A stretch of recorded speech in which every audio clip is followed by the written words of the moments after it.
नमस्कार मैत्रिणींनो, श्री स्वामी समर्थ। चला आज आपण बनवत आहोत हरभरे। तर हे हरभरे मी रात्रभर पाण्यात भिजत घातले होते आणि सकाळी हे कुकरमध्ये 4 शिट्ट्या काढून घेतल्यात ह्याच्या। हे अशा पद्धतीने शिजवून घ्यायचे मैत्रिणींनो। आणि आता ह्याच्यासाठी साहित्य बघून घ्या। कांदे चिरून घेतले 4 ते 5, कढीपत्ता घेतलेला आहे, कोथिंबीर चिरून घेतलेली आहे आणि लसूण उभा चिरून घेतलेला आहे। अशा पद्धतीने हे साहित्य कढई ठेवलेली आहे। ह्याच्यामध्ये 2-3 चमचे तुम्हाला जसं आवडेल तसं तुम्ही तेल ॲड करा। मी 2 चमचे घालणार आहे तेल। नेहमीप्रमाणे जिरी मोहरीची फोडणी दिलेली आहे। जिरी मोहरी तडतडली की आपण लसूण घालणार आहे। बघू शकता जिरी मोहरी तडतडत आहे। आता आपण लसूण घालूया। हा चिरून घेतलेला लसूण ॲड करायचा आहे, तो परतून घ्यायचा आहे।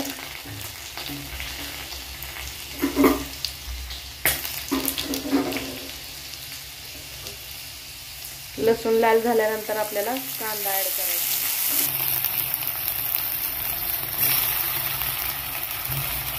आणि लगेच कढीपत्ता पण घालायचा आहे। कढीपत्ता मी अगोदर घातला नाही कारण तेल तापलेलं असतंय, मग कढीपत्ता थोडंसं उशिरा घालायचं।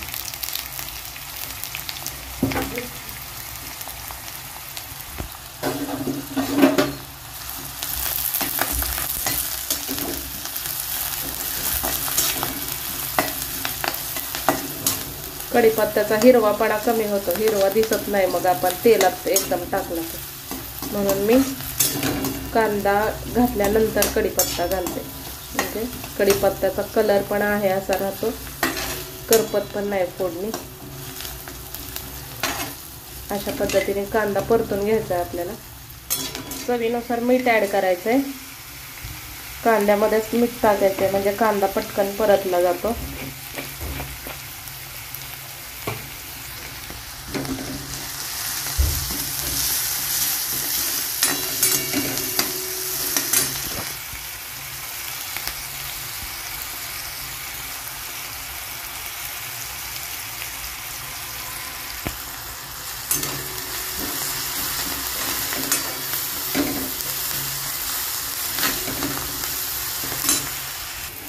बघू शकता आपला कांदा परतून झालेला आहे। ह्याच्यामध्ये आपण आता मसाले ॲड करूया।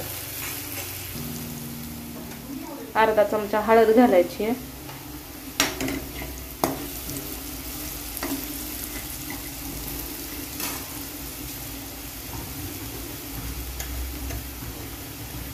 अर्धा चमचा काळा मसाला घातलेला आहे। मी कमीच वापरते तिखट, कारण मुलं खातात लहान, त्याच्यामुळे मी कमी तिखट करते। तुम्हाला तुमच्या आवडीनुसार तुम्ही जास्त वाढवू शकता। थोडंसं तांबडं तिखट टाकलेलं आहे।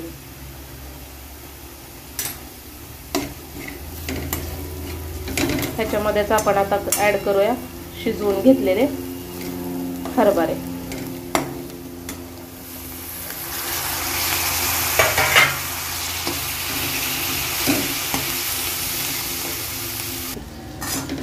बघू शकता अशा पद्धतीने आपण हे पूर्ण सगळं हरभरे परतून घ्यायचे छान।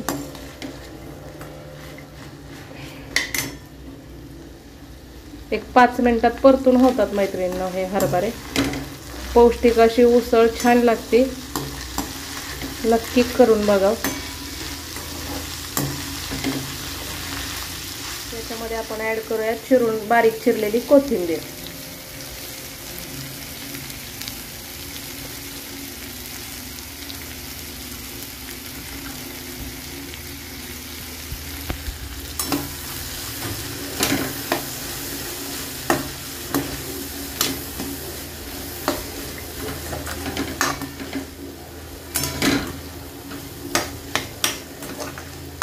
तयार आहे आपली हरभऱ्याची उसळ।